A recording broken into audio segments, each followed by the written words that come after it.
की याचं डाळवाडी असं नाव काय पडलं, म्हणजे काय आहे? वाडी आमचं आडनाव डाळ ना.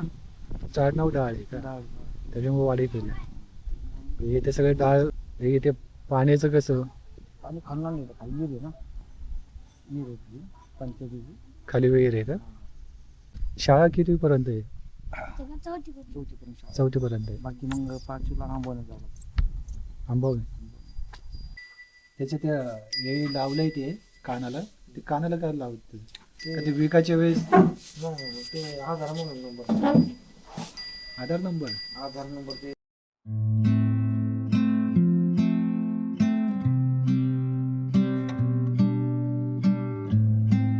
नमस्कार मित्रांनो, मी बाबर खरात सगळ्यांचं मनापासून स्वागत करतो. आपल्या या गाव सिरीजच्या पहिल्या व्हिडिओमध्ये आज आपण जाणार आहोत डाळवाडीमध्ये, जे पुणे जिल्ह्याच्या वेल्हे तालुक्यामध्ये आहे.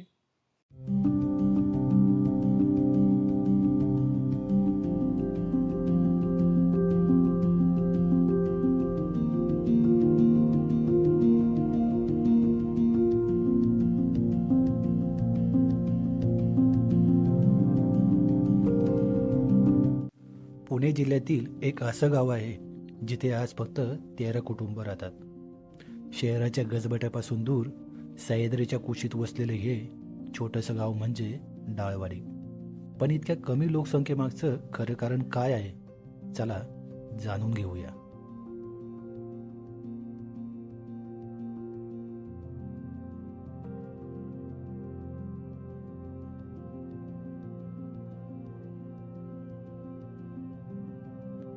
हे गाव निसर्गमय असलं तरी इथे फक्त 13 कुटुंब राहतात. या गावचं जीवन, लोक आणि त्यांची संघर्षमय कहाणी आपण जवळून पाहणार आहोत. हे जे काय म्हणतात त्याला, भात लावणी वगैरे, भात लावणी झाली का? नाही नाही, भात लावणी कुठे झाली? रोप आहे रोप. ती समोर पाऊस वगैरे पडतो व्यवस्थित इथे? पाऊस हा? पावसाचं काय. बरं, मेन मलाही सांगा की याचं डाळवाडी असं नाव काय पडलं, म्हणजे काय आहे?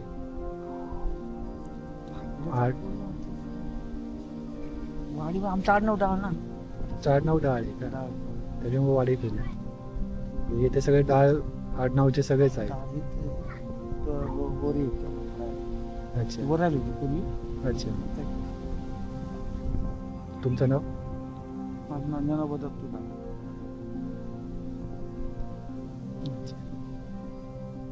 इथे पाण्याचं कसं? आम्ही खाल्ला नाही खाली विहीर आहे ना. विहीर आहे पंचायतीची. खाली वगैरे आहे का? पाणी वर आणलं. तिथून वरती पाणी येते. हा ठीक आहे. टाकी ती छोटी का? दोन्ही टाकी. अच्छा. आधी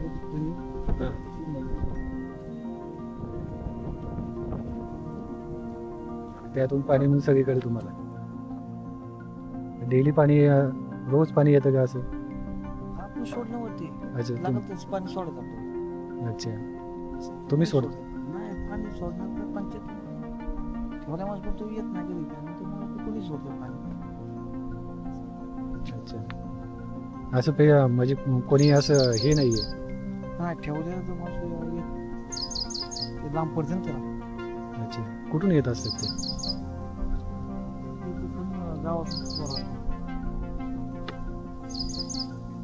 किती घरं आहे तिथे?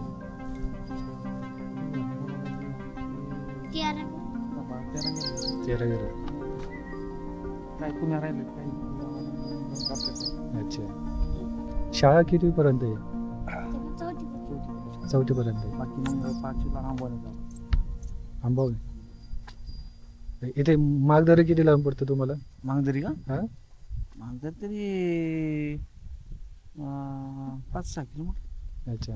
तिथं नाही, ते जवळ नाही पडत आहे? ते जवळ पडतंय का? हा, हे आंबवणे कॉलेज आहे ना. अच्छा. आंबवणे इकडे निगडीमध्ये प्राथमिक शाळा नाही. हां, मग जाऊ आंबवणे. पुण्याला कॉलेज आहे का? हा, कॉलेज. कितीला आहे बाळा तू? कसं जातो सकाळी? तिथून तिथं बस येते नाही इथं गेल्या का तिथं तिथे 4थी पर्यंत आहे का? आता पाचवी मग वर्षी दुसरीकडे. पाचवी. अच्छा. आंबा. आणि ती 6वी. तुझं नाव काय आहे? माझं हं? साहिल. त्याचे त्या हे लावलंय ते कानाला, ते कानाला काय लावत ते विकायच्या वेळेस ते आधार म्हणून नंबर आधार नंबर. आधार नंबर ते डॉक्टर म्हणजे हां. आधार नंबर आणि बैलाचा पण आधार नंबर असतो. हे पहिल्यांदाच पाहिलंय. म्हणजे आपला कुठं चुकला हरवला अच्छा. त्याच्याकरता ते डॉक्टर सांगितलं. मित्रांनो, पहिल्यांदाच मी पाहिलंय, तुम्ही पण पाहिलं असेल काय माहिती नाही आता, पण हे मी तर पहिल्यांदाच पाहिलं. आधार नंबर आहे बैलांना. जर हरवलं तर कसं म्हणजे कोण आणून देत, कसं काय कळणार त्याला की तुमचं? ते सांगत होते बैल तुमचं हरवून त्यासाठी आधार नंबर सांगावं दिला मला. पण जो पण एक्झाम्पल हारला म्हणजे तो हरवलाय या कोणी चोरून नेलं तर तो पहिला तो काढून टाकेल. हा ते पण ते कशावरून काय म्हणते? आता शेवटीच आपण समोर असं ओळखू शकतो बैल हा नाही ते काय ते काय तो ओळखू शकतो. आपण ओळखू शकतो बैल आपला पुढे गेला. कोणी इमानदारीने दिला रिटर्न वापस दिला तर जाऊ नाही तर मग काय. हे किती आहे म्हशी वगैरे?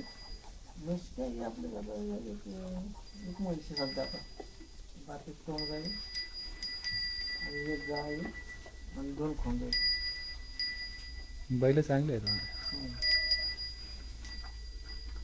बैल आपण बघा अख्खे कामाला पण आपलं गाडी घेतली गाडी भात बी चालवं लागतं शेतात अच्छा. आणि पेंडा आहे गुरांना जमानं वगैरे आणावं लागतं असे काय त्याच्याकरता आपलं उभी घेते गाडी. पण आता ट्रॅक्टर निघाले मग आता कशा बैलांना पण आता किमती आणि त्यांना सोपं नाही त्या सांभाळावं लागतं. पावसाळ्यात त्यांना चालायला सांभाळत कोणी लागतं. बैल जास्त सोडतात नाही पुढे एखाद्या गेली तिकडं असं त्याच्यामुळं गुरांमागे जाते त्या दुसऱ्या. हो ते तर आहेच. दिसत तसं जाणार ते पुढे. हा त्याच्यामुळे खूप सोडतात नाही जास्त असं एखाद्या पीक खायला गेलं तर त्याच्यामुळे खूप सांभाळून करायला काळजी घ्यायची. हो. आपण आपल्याला मोकळं जाणाऱ्याला खूप सांभाळायला लागतं. कधी पिकं खाली कुठं काय होते काय काय ते बरोबर मोकळी असतात काय ते बरोबर नाही काय करा ते तर आहे. नुकसान करायचं सांगता येत नाही. हा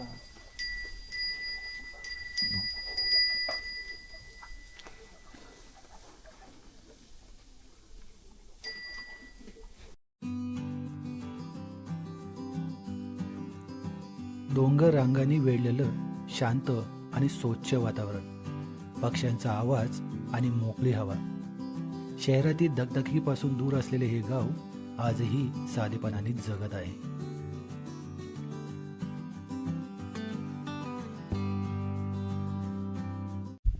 मित्रांनो, आता मी आहे डाळवाडीमध्ये, जे सूसखिंड आहे तिथून खाली आल्यावरती आहे.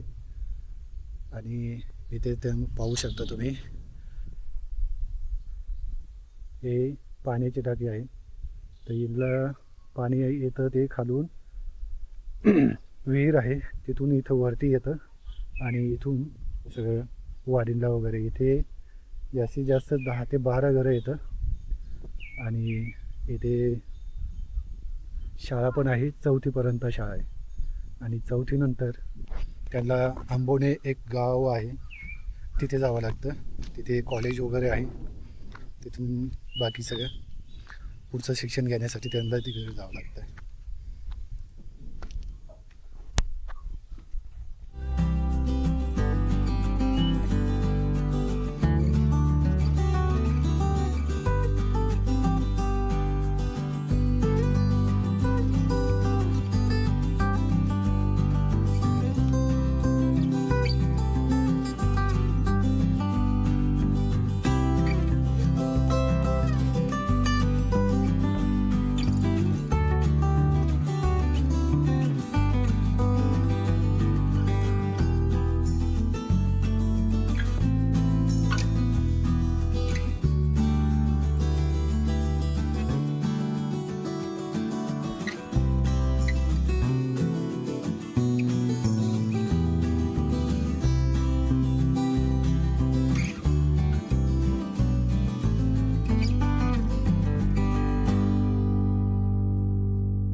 गाव म्हणजे फक्त काही घरांचा समूह नसतो.